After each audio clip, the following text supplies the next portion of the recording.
Hey guys, SuperBat 257 here, and this is my review on Pirates of the Caribbean Dead Man Tell No Tale. I'm not calling it Salazar's Revenge because I think that name's pretty dumb. I'm calling it Dead Man Tell No Tale. So Pirates of the Caribbean Dead Man Tell No Tale is a continuation of the Pirates of the Caribbean movies. You have like the first Pirates of the Caribbean movies, you have the other Pirates of the Caribbean movies, and the first one's still known as a classic. The other one's enjoyable, but not the first one, and this one is a very big improvement from the other films, but it's not really the first one, and I didn't really go into it expecting it. The story is that Captain Jack Sparrow is kind of, you know, he's older now, and you also have Will Turner's son, who's trying to find Jack to help him break the curse of his father. You also have a scientist along, she's trying to find the object as well, and you have Barbossa in the film, who's also here, and Salazar has come back to give revenge on Captain Jack. There's a lot going through, and everyone has a motivation to go around, and all of the motivations are pretty strong and pretty understandable. This is a very well made film for starters. The film is very well made, the action is going down,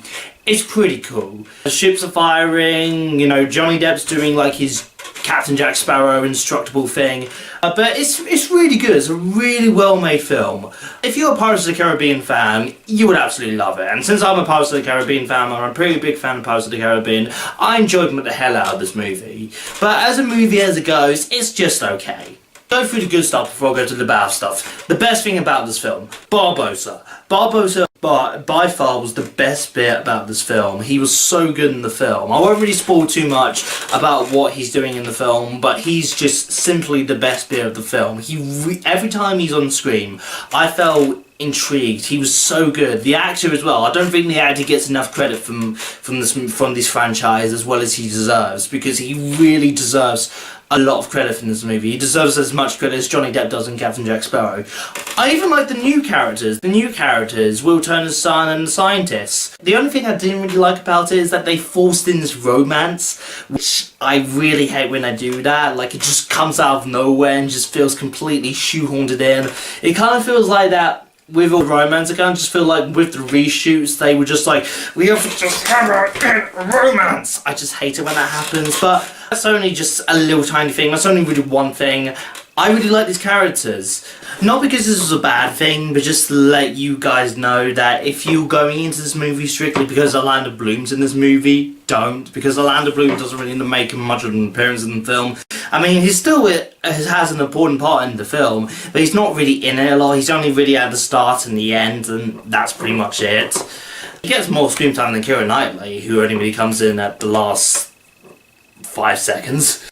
We need to also talk about the villain, Salazar. So Salazar is the main villain of the movie, and he, you know, he's pretty good as the villain. You know, his motivation is pretty strong. The actor as well does a pretty good job. I'm not really going to pronounce the actor, so I'm just going to put the name right here. But he was pretty good. He's a pretty good actor. He's the villain from Skyfall, so, you know, pretty good actor. Now, let's go on to the things that I didn't really like the film, because there are quite a things I didn't really like the film. Firstly, the most disappointing thing for me was Johnny Depp as Captain Jack Sparrow. Now, just to get it out of the backs, it's still Johnny Depp playing Captain Jack Sparrow, and he's still great at playing Captain Jack Sparrow. The only problem is with this one is that he kind of just feels like that he's just Johnny Depp posing as Captain Jack Sparrow instead of Johnny Depp being Captain Jack Sparrow, because this is the most iconic film character of the 21st century, you know, and it just feels like that Johnny Depp's just doing it just for the sake of doing it. And this is really cool scene in the guillotine as well, like the guillotine like that, I was literally just like, oof, that was a pretty cool scene. Also, the jokes didn't all land so well. Like, for the scientists, the first time you see her, they all saying that, witch, she's a witch! So they're going through the whole witch thing, and, you know, at the start, it's just like, oh yeah, okay, it's not funny, but, you know, you can kind of get it, and then they just keep on continuing as a continuation joke. It's just not really funny. I just didn't really see anything funny about it. It just wasn't. I feel like I'm hating on the movie a lot. It's a pretty entertaining movie. I mean, I did walk out of it pretty entertained. I did also like it. It's just, you know, it is a movie that has a lot of problems. And I do wish they would finish the Pirates of the Caribbean movies altogether now. So if they want to make another one, just make one more, please, because I feel like they're just shoehorning the Pirates of the Caribbean franchise just to a halt now. It kind of looks like they're running out of ideas. Okay, so what did you think of Pirates of the Caribbean Dead Man Tell No Tale? Did you like it? Did you hate it? Comment down below, subscribe, and I'll see you next time. Bye.